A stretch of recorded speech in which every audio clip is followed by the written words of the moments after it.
Hey guys, let's go through Psalm 21 and so forth. Psalm 21 is titled, The King Rejoices in the Lord's Strength. O Lord, in your strength the King rejoices, and in your salvation how greatly he exalts. You have given him his heart's desire, and have not withheld the requests of his lips. For you meet him with rich blessings. You set a crown of fine gold upon his head. He asks life of you. You gave it to him. Length of days forever and ever. His glory is great through your salvation. Splendor and majesty you bestow upon him. For you make him most blessed forever. You make him glad with the joy of your presence. For the king trusts in the Lord, and through the steadfast love of the Most High he shall not be moved.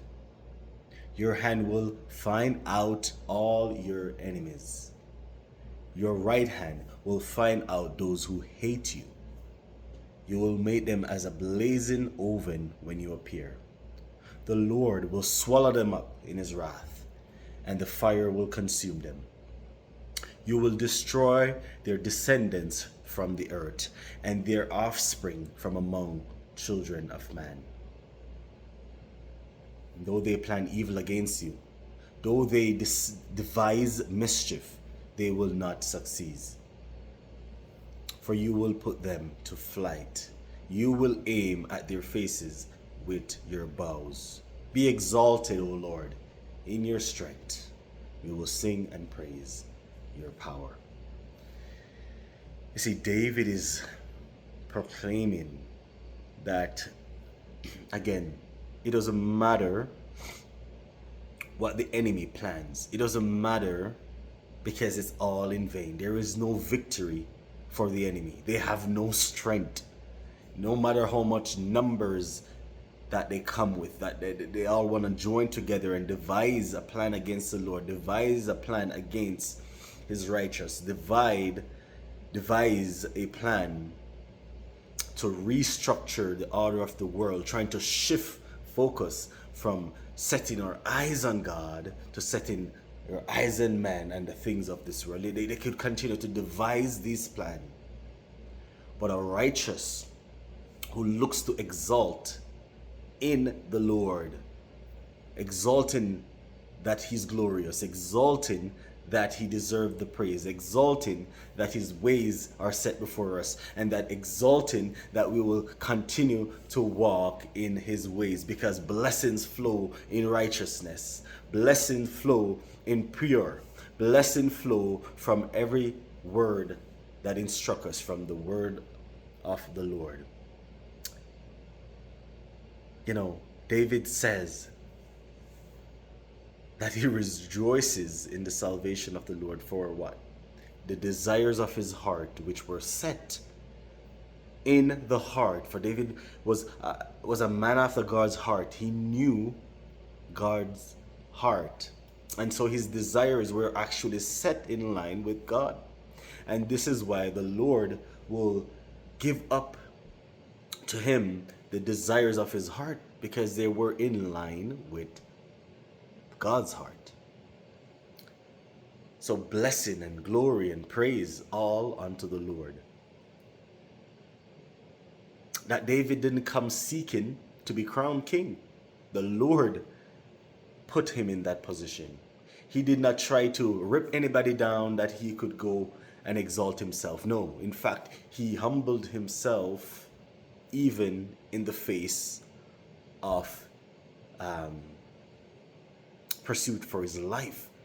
He humbled himself. Though a great warrior, humbled himself. You know, he did not depend on his strength. He was meek. He was meek, that even though he knows that he has armies and he's a great warrior and he could have destroyed Saul, who were pursuing him, he humbled himself. Instead, he fled. That's what meekness is. And Blessed are the meek, for they shall inherit the earth. You see, David inherited gold, crown, kingship, because his heart was in line with the Lord.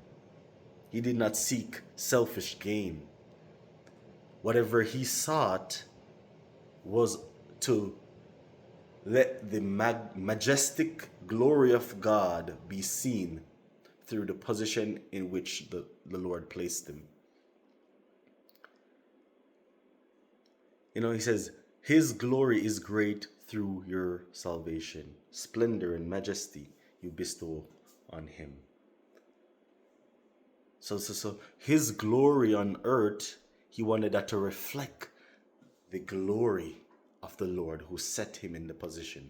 You see, that's the difference between somebody who is in a high position, rich, but yet could make it through the gates of heaven.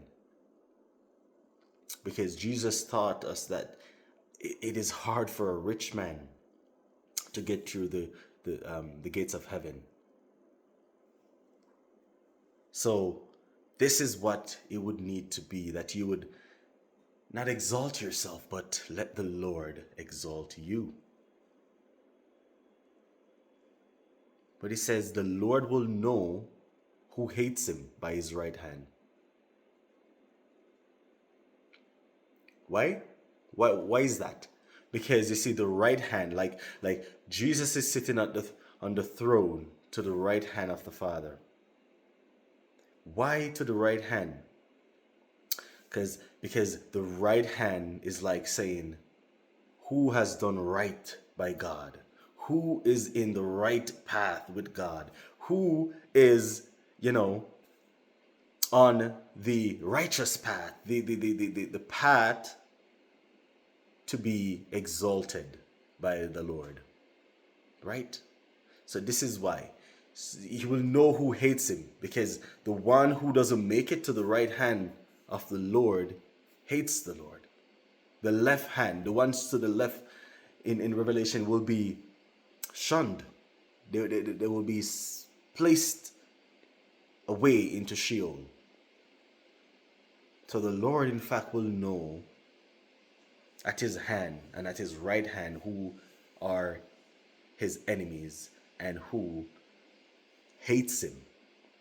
And like I said, and like it says here, is that, in his presence, when we go to judgment, in his presence, the Lord will be to them like a blazing oven, because that is what happens to the ones who will be to his left.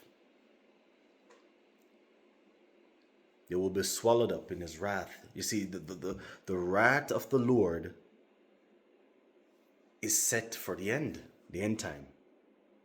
We have seen the wrath of God through Genesis, when he only found one righteous man, Noah. And then he grieved to do this, the Bible tells us. The Lord did not find joy in destroying people, even though they were wicked against him. He grieved to do it. But because he's a just God, and that there is a penalty for sin, is that he had to wipe the face of the earth. But you see, the Lord words are eternal. He says, the blessed will be the righteous, and he blessed Noah. The wicked will perish, and they did perish. But you see, judgment is coming. Judgment is coming, and the wrath of the Lord, who can turn it away? You see, the fire will consume them. The wicked will be destroyed. Not just even the wicked only. It says, you will destroy their descendants from the earth. Just like in Genesis, in the beginning, so it will be in the end. You see, their offspring will be destroyed from among the children of man. Whatever plan whatever plan is being devised, whatever mischief is being set up, it will not succeed. You will be fleeing, trying to flee when the Lord shows up. Because every knees shall bow and every tongue will declare that is the Lord. You will know in the end. I've said before, it is best that you pursue to know who the Lord is now. Let your pride drop that you can pursue to know who he is now. Encounter him, or open your heart that he encounters you. Because if you don't know who he is now and receive him, in the end, this is what will happen. It is already determined. So the Lord's strength will be exalted, and the righteous will be singing the song of praise for the glory and the power of the Lord.